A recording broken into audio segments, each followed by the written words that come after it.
May nag-comment, ano daw ang silbi nito ng mini CCTV ito kung hindi pa daw siya nananakawan. Abay magaling. Sige, hintahin mo munang manakawan ka para magsisi ka.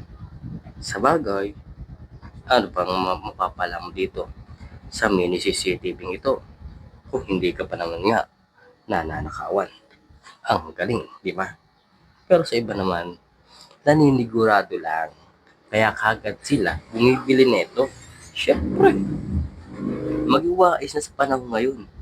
Diba? Maraming magnanakaw dyan. Hindi mo alam. Baka mamaya, isa ka na palang tinitiktikan dyan kada gabi. Hindi ba?